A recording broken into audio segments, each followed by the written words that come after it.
I love just going with the flow for things. When something like an opportunity presents itself, I think just go for it and try it. The traditional approach into the industry previously, studying those exams, getting the technical knowledge, I think there's a different approach needed now. What the advice / gender gap is in wealth? A lot of traditional financial planning or wealth management has been, as the name would suggest, for people with significant wealth. And that has been focused a lot towards men, or particularly in couples led by men in those relationships. There's a general feeling that two parts, and also for women, there has been a significantly...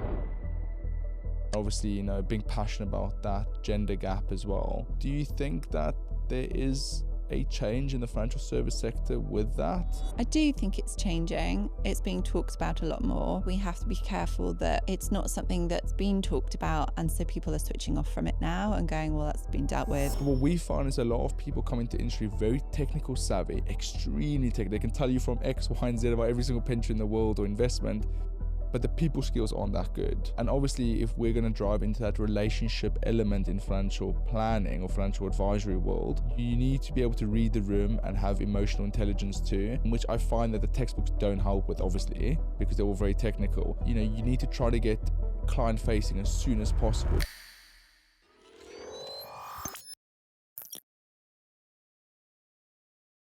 Welcome back to the Zombie Wealthcast, where we explore the ideas shaping the future of financial planning and money. I'm your host Jordan, and today's guest is redefining how financial advice is given. Sarah Roughsedge is a chartered financial planner, a certified financial coach, and the founder of Eva Wealth. With a background in neuroscience, Sarah brings a unique perspective to financial planning, blending both science, human connection, and coaching to bring advice that resonates. She's been featured in the Financial Times, the BBC Women's Hour, and also Women's Financial Advice Awards. Her journey is inspiring as the mission she leads. In this episode, we'll unpick Sarah's personal journey, the change from neuroscience to finance, and how big the gender gap currently is. Hello, Sarah. Hello, Jordan. How are you doing? I am really good, thank All you. good. Thank you for having me here today. No, it's an absolute pleasure. Obviously, we've waited a while to get you on here, and really excited to talk about some of the topics we have.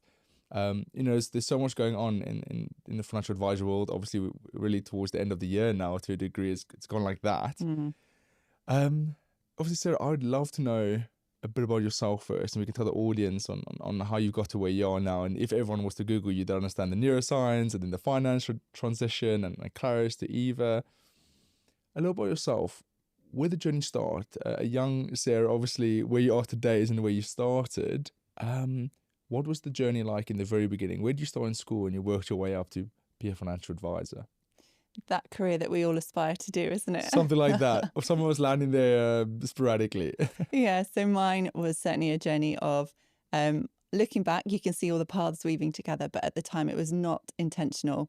I did not set out to be in financial services, but when you trace my story back, it's lovely. Actually, you can see all the different parts that come together. So I went off to university. I studied neuroscience there. I loved science, but I was also really interested in psychology and understanding human behaviour. So little did I know that something like neuroscience existed then, but found my way to this course, absolutely loved it, and sort of set out then on my career thinking that was that for me. That's where I was going to go.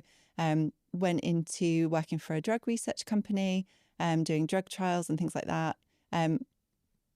Perfectly happy, had no intention to change.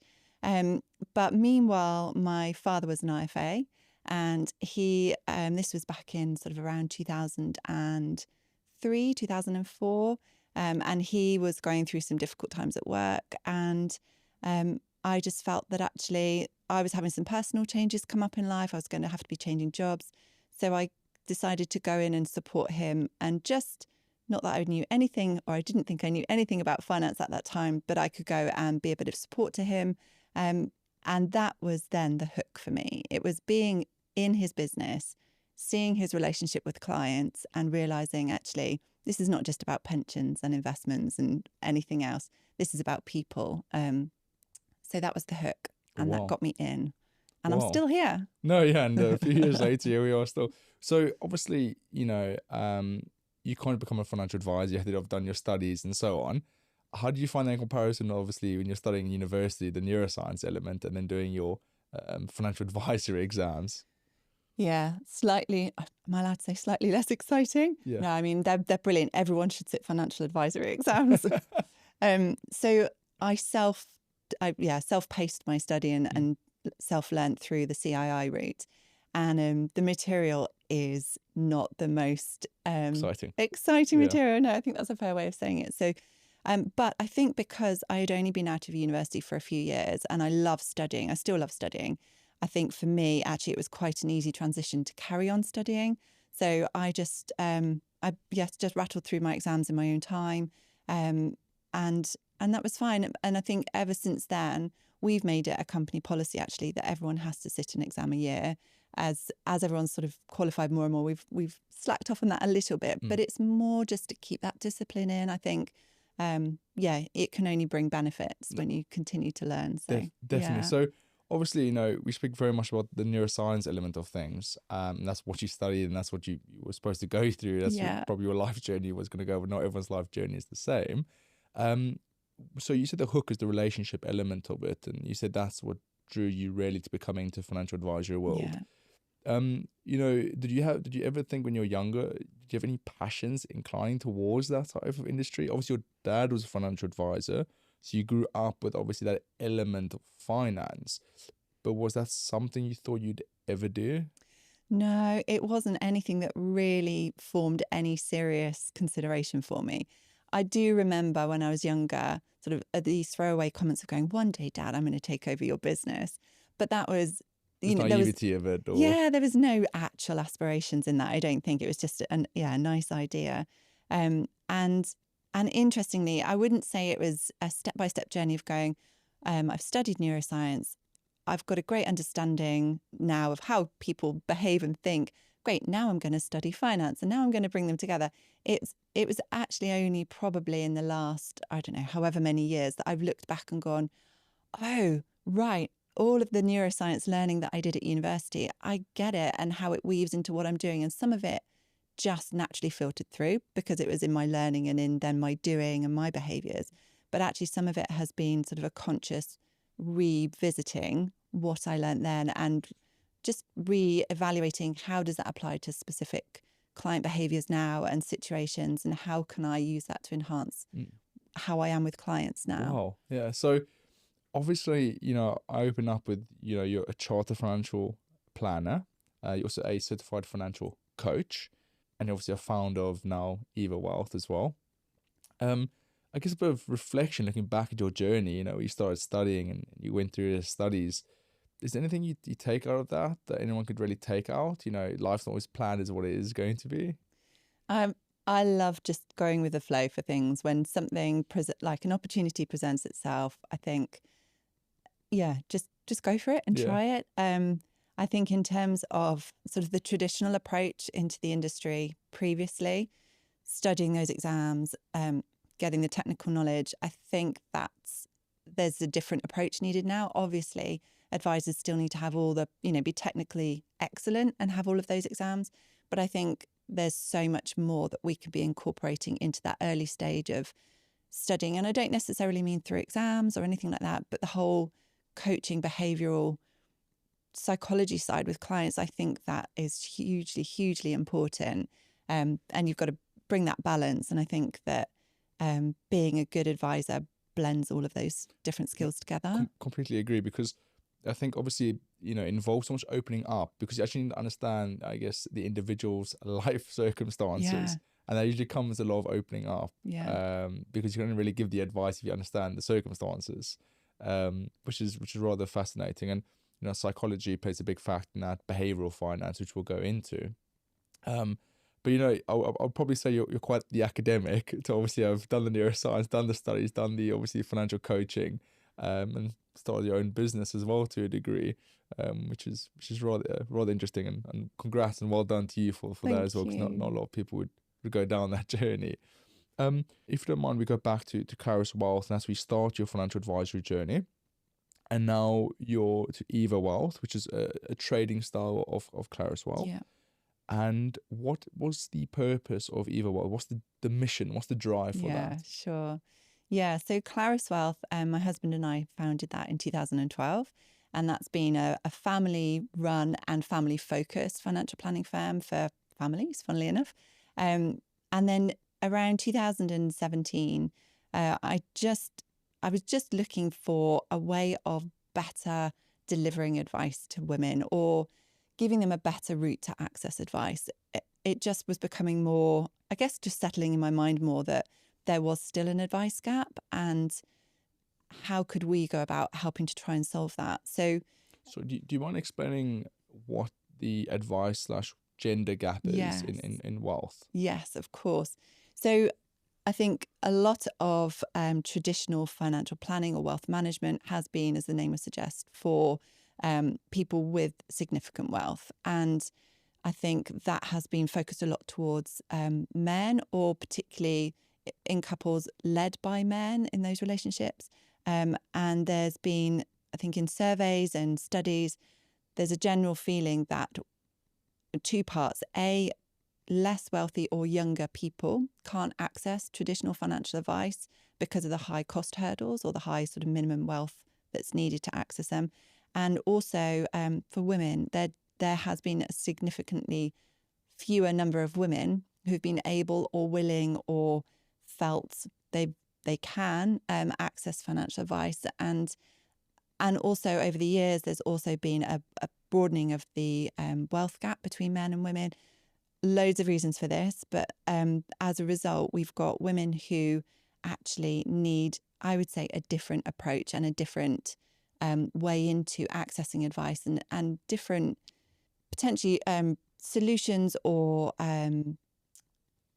plans and ways of accessing then where they go from there. There's just been this broadening of this gap. So what we did with Eva was we recognised that women may need advice and may not be seeking it. If they are seeking it, they may not be finding the right advisor in the right place to go to get the right advice for them. And how do we go about helping to solve that? So that's where Eva came in. It wasn't an overnight solution. We didn't have all the answers overnight. And even sort of, however many years on into that journey we are now, I would say it's had sharper and sharper clarity for me over the last sort of couple of years. And I think that's going to continue to happen. I'd love to have had the answers and fixed the gap overnight, but it's a continuing journey. But we are certainly further down the line than we were when we started. No, definitely. I think it's progressive, isn't it? And I think every year you probably learn, you adjust, and you change as you should. You shouldn't be stagnant in any growth. Absolutely. But obviously you're truly leading a mission in that, and whatever part you can play obviously plays a bigger role into the whole I guess debate about it. But you're right about the stats. I mean, obviously the biggest one is usually the pensions and the salaries, and that's the small figures on it, but there's a massive I guess separation between man and woman in pays and the gaps in retirement and so on. And obviously the emotional side and the psychological element of it. And obviously you were at Claris, so you dealt with both, the husbands and the wives, and you've seen how the transition is different. And I'm sure pretty aware of it. Obviously that's why you wouldn't start Eva Wealth, which is rather interesting. There's obviously very different transitions in people's lives. And you spoke about this before, whether that's bereavement or divorce or retirement. Is there quite a difference between how, I guess, men look at it and women look at it, and the way you have to handle that type of emotional side of it? I would say it's less about how they look at it and how they process it. And actually, potentially, it's more about when it comes to them financial decisions, if the female in the relationship hasn't been the main decision maker before, actually, not only is she then dealing with grief or, whatever the emotions are associated with that life transition moment, but she's also then having to learn a whole new, very male focused language, which, so many women that I speak to, often their opening lines are, I'm no good with money, or I don't understand money, or it's very negative. So if you think you add that to an already really difficult emotional moment, actually. Like it can be complete overload. So I think it's, everyone deals with it, highly emotionally charged situations in different ways. But I think that women often have an extra hurdle that they have to Do you have any approach. examples with any individuals you worked with, without giving any names away or so on, that you've spoken about these and they've almost looked at it and gone, you know what, Sarah, thank you so much. I get it now. Like, it's actually not as daunting as what everyone makes it out to be. I just need to sit with someone, get explained in plain English. So is there a situation you've had like that before with your clients? Yeah, I mean, there's a client, and I would say about all my clients, they're my favorite clients. I love them to bits. But there's one person in particular that I can think of who I won't give away too much about her situation, but she was thrown into this new situation, had suddenly a whole load of wealth to take responsibility for, had never had to deal with it before, and just really struggled with any technical terms, any kind of just even any what would appear to, I guess, if we're doing it all the time, it would appear like quite a straightforward plan. But dealing with that in her moment of emotional turmoil was really, really difficult. And so actually what we did was strip it all out and go, right, these are the decisions that you absolutely have to make now. You can't put these ones off, but this is why. And this is actually, we can even break those down into steps and just, we need to protect you. We need to protect and you start explaining it like that.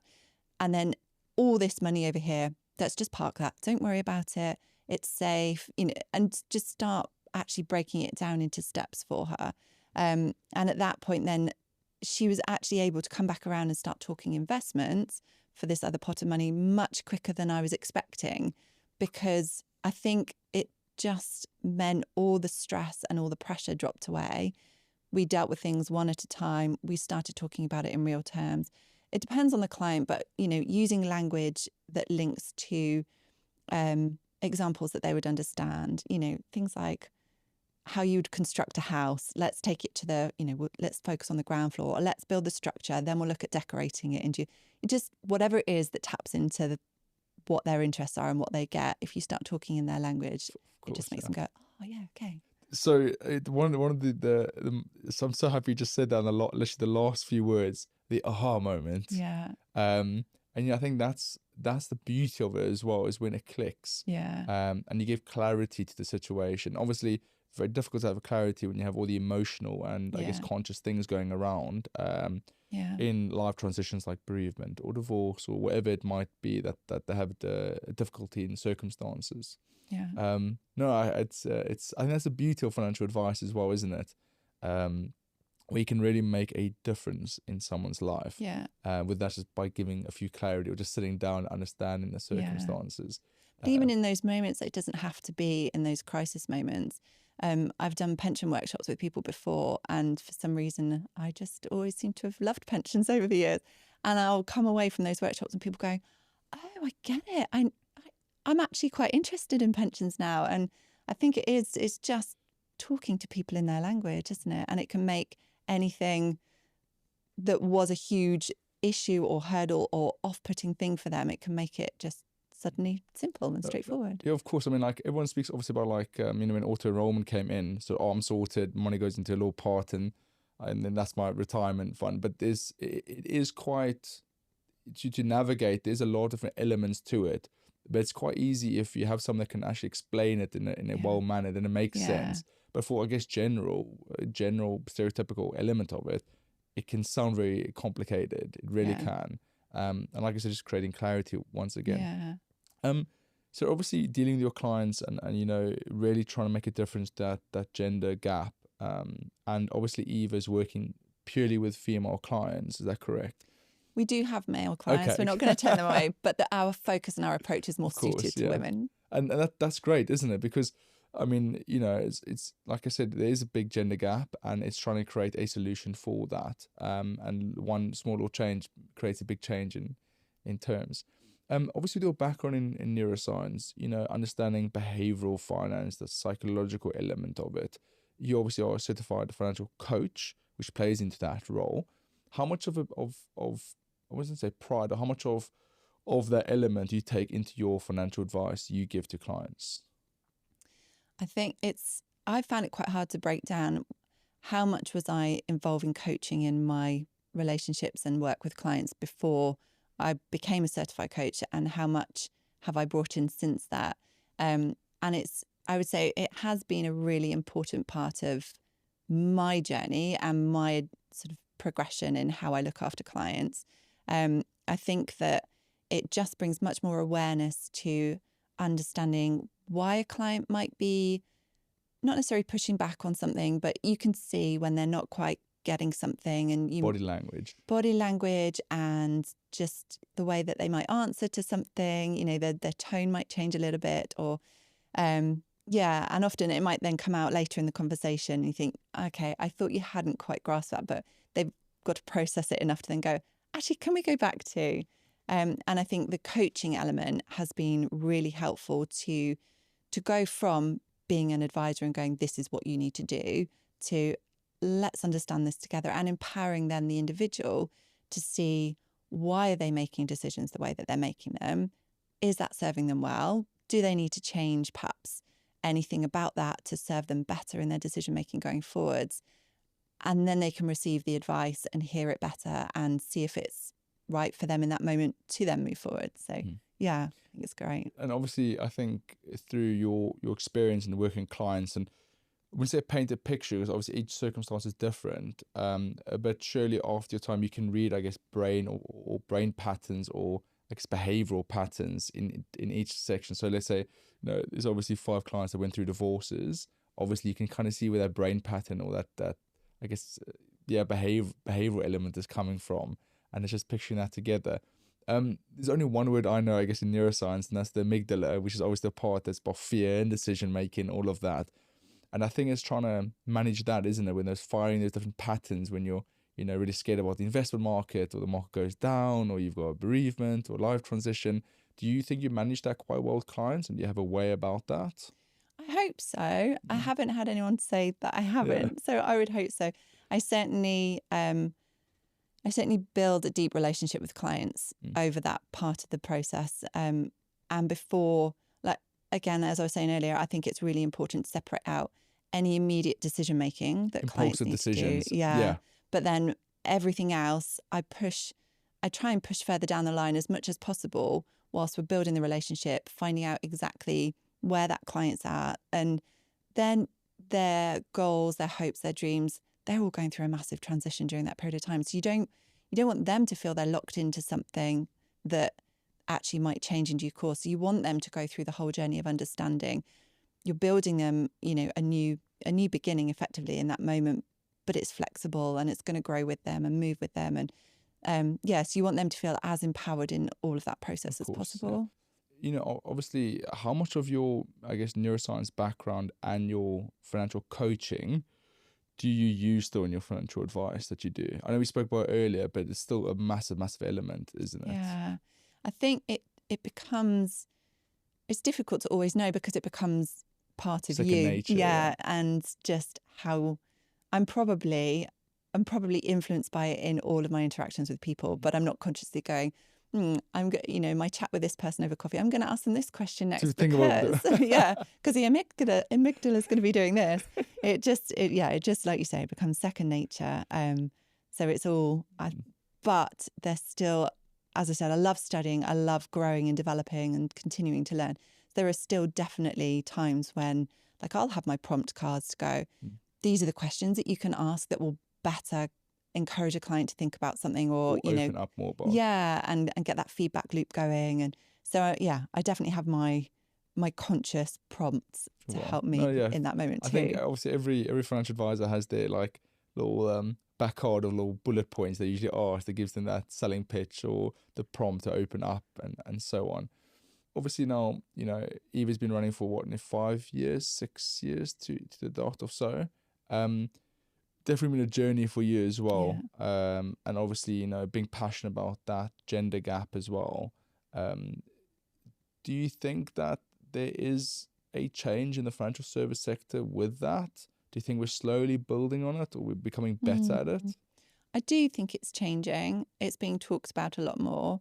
I think we have to be careful that it's not something that's been talked about, and so people are switching off from it now and going, well, that's been dealt with, or that record's still going. I think that there's more to do in terms of bringing more women into the industry. We're still behind on that, but also in terms of reaching more potential female clients and individuals who need advice but just haven't reached out and don't know where to reach out to.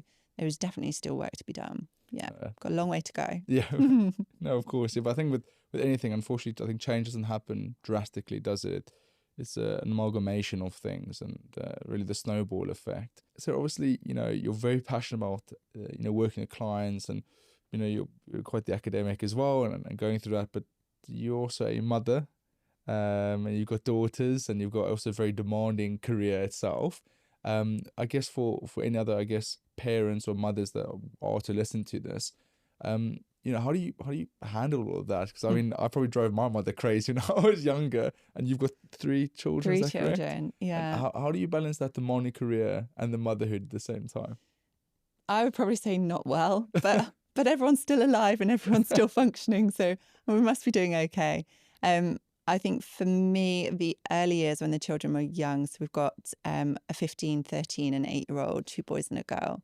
In the early years, it was hard work, and I don't think there's any way of dressing it up to say it was great. It was just really hard work because the business was another baby, and I didn't want to share any of it. I wanted to be 100% present in each thing that I was doing, and you can't be at all times 100% present in all of it. So of course, it was a constant tension and constant juggle. Working with my husband was brilliant because we would share a lot between us. So I think having, if you're fortunate enough to have a really supportive partner, then that is like worth its weight in gold, because it then allows you to spend the time that you need doing whichever role and whichever hat you're wearing in that moment. But for someone like me, I find it really difficult to dip in and out. So I either have to be all in work or all in home, and jumping between the two, juggling school holidays, school pickups, all of that. It's just hard. I don't think there's any other way of saying it. But as the kids have gotten older, it's become easier. And I think for me, as I've become more comfortable in what I'm doing and the route that we've woven has become clearer, I think that helps as well. But I think it is just, you've got to roll your sleeves up and put the work in to start with and push through. Of course. And that's not going to be for everybody in those early years. And sometimes it might be about waiting until a certain stage in life to make a career transition, start a business, whatever it might be. And other times it's just about getting your head down and pushing through. Yeah, I think as well, it's just being very conscious of who you are as an individual and what you can take on and what you can't. Yeah. Because I think the further you push their way, obviously creates more destruction. And it's ultimately just accepting this is how you handle things and then getting on with it. But the sooner you come to realization, the better. And I think the communication is really key as well, isn't it? Yeah, and having support. Obviously, you're very fortunate. Obviously, your husband. But I guess it can also be conscious of maybe friendships or family, or there is always someone that definitely has you has your back. Yeah. And accepts you for who you are and what you want to do. Obviously, going back on the whole journey, are there any key principles or passions yourself that you've kind of stuck to, and this is something that you will carry on going forward, or you just learn and you grow on it? Yeah, I think so for me personally, one in my journey, developing what we're doing, I think listening to your instinct is really important. Again, timing, it does come down to timing a lot, but I think if you've got a passion for something and that keeps bubbling to the surface, actually at some point you've just got to grab it and run with it. So I think for me, that's the biggest takeaway at the moment. You can't ignore it, just grab it and do it. Yeah, I agree. Other than obviously, we've been about you being a financial advisor and a mother and a wife as well. Are there any other passions out of work that you're really into that really gets you ticking away? Because I think obviously I know you said you're either 100% in or 100% out, but surely balance is really good. And there's something that you try to release some steam, as they say. what is that release your steam type of category that you do out of work? This will make my husband cry. Oh, right. I love DIY. Right. So your husband with tools and wood and yeah, anything. In fact, anything where I can be creative, I really enjoy. But it has become a little bit of a joke where he daren't go away for a weekend because if he comes back, something might have changed. I might have built something or oh my changed word. something. So I've Bless been him. banned. I've been banned from taking out any saws or anything whilst he's away. But I think like I love upholstering things. I love writing. I love gardening. I think it's anything where I can, I guess, lose myself in what I'm doing Fully and switch off. yeah, but feel like I'm creating something as well. Yeah. You know, going back to obviously, you know, when you really think of a financial plan for someone, do you think that correlates a lot? Because you just said obviously we can just kind of be creative with it and you put on that creativity part of it. You know, sometimes, like I said, everyone's circumstances are unique and you have to kind of paint the picture. You start with a blank canvas, don't you? And I feel like that type of collaboration between your creative style and your logical thinking as well is really big. And I think a lot of advisors should also be open to their creativity because everyone is unique and you can't pigeonhole everyone into the same picture all the time. Yeah, I think that's a really interesting observation. And I think where if you just have that logical brain, it can make the decisions really difficult because we have this conversation in our office sometimes where it's hard to go, but if there are several different options or solutions to the problem that you're tackling, how do you know which is the right one? And I guess some people will approach that and just go, this is great. We've got all these solutions. Let's work it out together. And you could do this or you could do this. And for other people, it's really difficult and they just want to know. Well, there's so many decisions. Yeah, just give me a straight line, please. Yeah, we use people like possibilities, like having 3 desired outcomes and which one of them will actually give you the best possibility of doing something. But sometimes they play so many other factors to choosing the best outcome because whether that's the way you take it, the way their current circumstances are, or what might affect that decision if it does happen. There's so much to think about. It's not just set up the investments and then the rest of your life is sorted. There's a lot more to it. Yeah.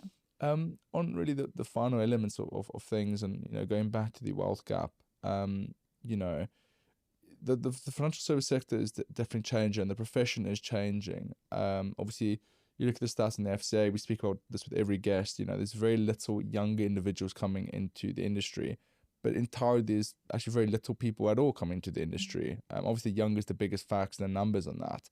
And obviously, you've got segments in inclusion and accessibility, not just obviously women, but race or age or demographics and so on. You know, in your purpose and your experience, where do you want to see the industry going into the next 10 years or what you would like the profession to go into? I really like the direction that I think we're headed in, where I think it's moved and continuing to move from being transactional product related advice into, I guess, like not life coaching, but, you know, looking at the whole person and life planning. And, but I think it's becoming much more about empowering and partnerships with clients rather than just prescriptive advice, be that financial advice, financial planning. I know we had this conversation earlier about the different terms. I think it is morphing and growing and changing. And I think that particularly for women, being an advisor, because of the relational aspect of it, I think it's such a good opportunity for women. And I think women are naturally very good at communicating. Good generally. Listeners as well. Yeah. Good listeners, good with people. I know I'm broad brush stroking, which we always have to be careful about. But I just think that there is such a great opportunity for women in this profession. I think if you're, you know, straight out of university and you love studying, that's one thing. But if you're career changing later on in your life, I think it can be quite daunting. The idea of sitting exams and that side of things. We've had an advisor that worked with us before who said, this is the only career I've done where I've had to do actual exams rather than just learn on the job and learn as I go. And I think that can be quite a big inhibitor for people later in life. But I think the relational side, the coaching side, I think that's going to play a bigger and bigger part. I think as tech comes into it more and all the advances that we're seeing with tech and AI, which I'm really excited by, I think that will help with a lot of the, dare I say, the boring jobs. Am I allowed to say that? Yeah. And then I think it will then open up opportunities or more opportunities for different skills to come to the fore. So the people skills and the soft skills, as people would call them. I'm not sure I like that term, but all these other areas. The fact-finding skills, they call it. Yeah, I don't like that term either. But I just think that we will see actually opportunities for individuals who perhaps ruled themselves out of coming into the profession before because it was very technical, very very rigid. Yeah. And now actually I think the focus is going to be on a different set of skills because the AI and the tech is going to be providing some of the other solutions. 100%. So you touched on the fact, there's another key takeaway I want to revert or go back to or recircle to. It's become very, yes, you're right, it's become very exam heavy. Obviously there's valid reasons for that, for the technical elements. Course. But what we find is a lot of people come into industry very technical savvy, extremely technical. They can tell you from X, Y, and Z about every single pension in the world or investment, but the people skills aren't that good. Yeah. And obviously, if we're going to drive into that relationship element in financial planning or financial advisory world, you need to be able to read the room and have emotional intelligence too, which I find that the textbooks don't help with, obviously, because they're all very technical.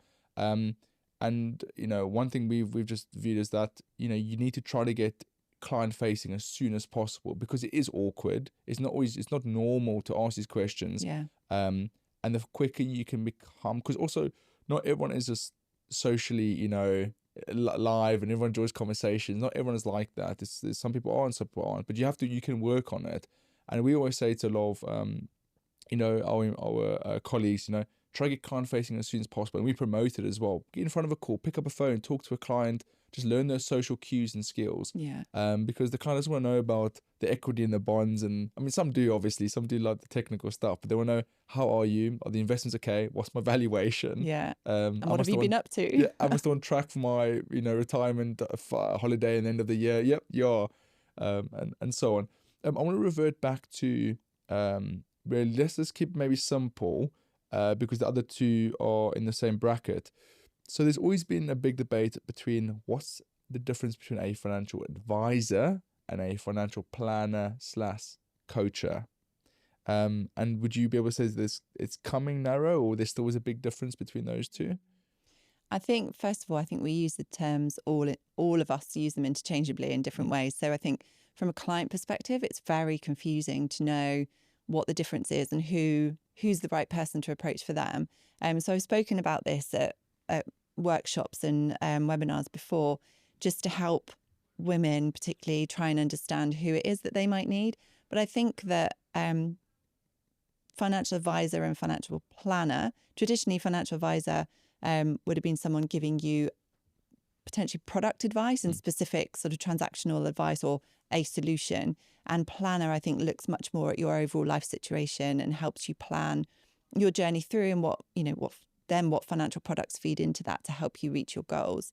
Financial coaching, I think, can be completely standalone and help you with your relationship with money. I don't think you have to be a qualified advisor to be a qualified financial coach. I think they complement beautifully, but I think that's much more about coaching the individual to understand their behaviours and how they can help their overall situation through behavioural change and things. I would almost say that the profession's almost changing, where that financial advisor and financial planner is almost kind of getting swallowed into one. But I think that's brilliant, though. I think that's really great, because then you put two of the best puzzles together. You've got obviously the financial advisory education of the investments, but then the financial planning of the cash flow modeling and the desired outcomes. And if you could put those two together, you've got the best kind of scenario, don't you? Yeah. It is still very split to a degree, but I think it's coming in together. Yeah. And obviously the financial coaching itself is different, but it's more education and more transparency with financials,